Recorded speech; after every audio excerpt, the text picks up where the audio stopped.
They always proclaim that time mends everything. But what they never disclose is that sometimes time simply makes the reality more distinct. My ex-partner, Evelyn, departed from me 2 years prior. She asserted she needed to uncover herself, which was her flowery way of declaring she'd encountered another gentleman. I didn't contest it. I didn't implore. I merely observed her pack her belongings and stroll out the identical door we once envisioned our future through. Back then, I was shattered. There's no point in feigning otherwise. The stillness after she departed wasn't tranquil. It was oppressive. One grows so accustomed to someone's utterance filling one's days that when it's absent, even your own contemplations commence sounding alien. But I reconstructed bit by bit. I repaired my flat. I recommenced jogging. I mastered how to prepare a meal other than takeaway. And one fine day,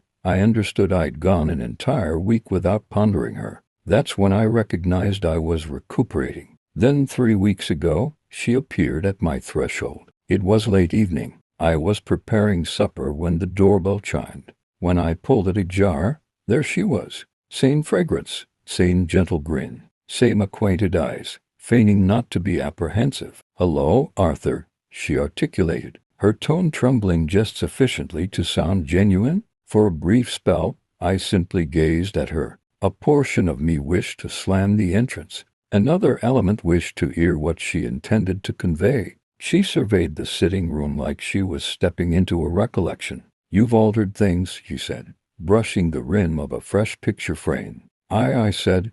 "I had to, didn't I?" We settled down in the living room, the identical sofa where she once informed me she wasn't content any longer. She commenced speaking the way people do when they're trying to mollify their own remorse. She said she'd committed blunders, that existence hadn't been what she anticipated, that she missed the way I made her feel secure. I listened, composed and attached, almost entertained, because the gentleman she was addressing didn't exist anymore. Then she said something that almost made me chuckle. "I thought about us again. Perhaps we could commence anew." Her utterance fractured at the conclusion, just enough to sound susceptible. Before I could retort, the entrance portal sprung open. I'd neglected to secure it earlier. Evelyn froze when she heard approaching steps, and then her close companion, Penelope, strolled inside. The self-same Penelope who used to caution me that Evelyn was self-serving. The self-same Penelope who had been there for me when everything unraveled. Penelope smiled. "Hope I'm not intruding." Evelyn's countenance turned pale. Evelyn's lips parted, as if she was endeavoring to utter a word, but no sound emerged. The chamber grew oppressive, the kind of silence that doesn't just permeate the air, it bears down upon you. Penelope, on the contrary, appeared serene, almost excessively composed. She deposited a shopping sack upon the worktop like she'd performed it 100 times previously, and swiveled towards me with a gentle grin. "Supper smells splendid," she remarked, disregarding the squall forming directly opposite her. Evelyn's voice finally reappeared, sharp and quivering. What is she doing here?" I reclined, limbs intertwined. "You materialized uninvited, Evelyn." She did not. Her gaze darted between us, seeking some sort of untruth, some flicker of optimism that this wasn't what it seemed. But it was precisely what it seemed.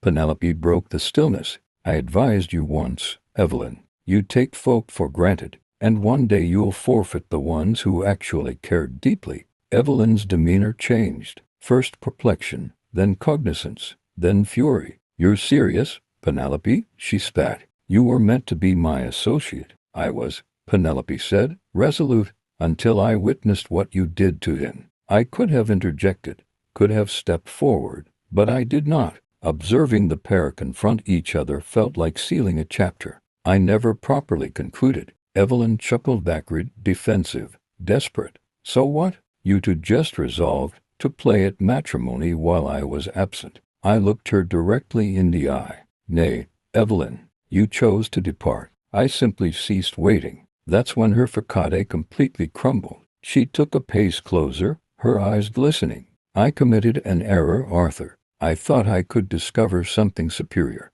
but no one has ever made me feel like you did. For a moment, I felt the echo of old sentiments, the specter of the man who would have done anything to hear those words.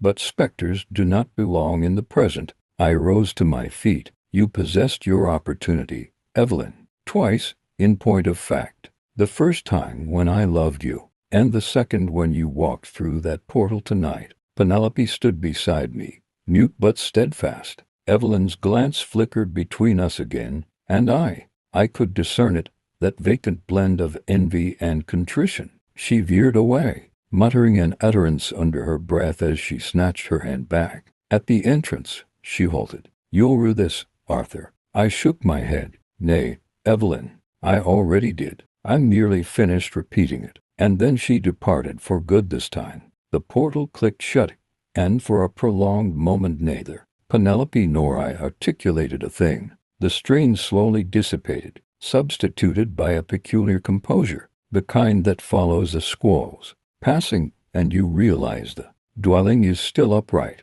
Penelope softly breathed out, Are you sound? I nodded.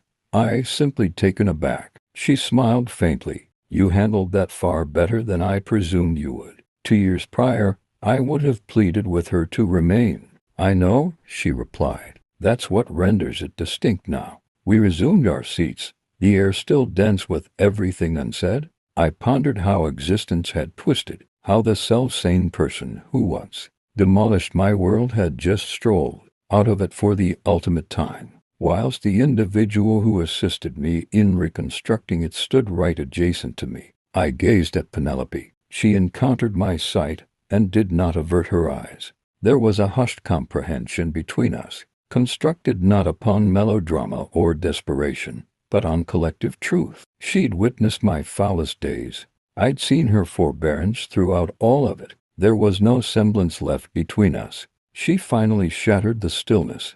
You know, she called upon me a few months back. I blinked. Evelyn did. Penelope nodded. She sought guidance, asserted she missed the steadiness you afforded her. I informed her she didn't miss you. She missed the amenities she believed she could saunter back into at any time. That stung marginally, chiefly because it was factual. Evelyn hadn't returned out of affection. She returned because the world outside didn't reciprocate her love in the identical manner. Penelope stood and began unpacking the provisions she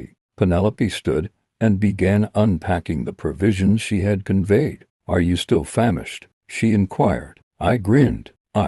Absolutely ravenous. In point of fact, as she moved about the kitchen, I experienced something I hadn't felt in ages. Tranquility, not ardor, not fixation, simply calm. And that's when I grasped how uncommon that sensation was. Later that same evening after supper, we perched on the veranda. The air was nippy, the crickets audible, the firmament murky and limitless. Penelope rested her head against my shoulder. She asked softly, Most likely, I stated, but this time, there's nothing remaining for her to discover. She nodded, then smiled gently. Excellent, because she already forfeited the finest thing she ever possessed. I glanced at her, a slight chuckle escaping me. And what about me? What did I secure? Her eyes connected with mine. Someone who won't abandon you when circumstances become arduous. The night stretched around us, serene and peaceful, and for the first occasion in a significant period, I didn't feel tormented by the history. I simply felt at ease.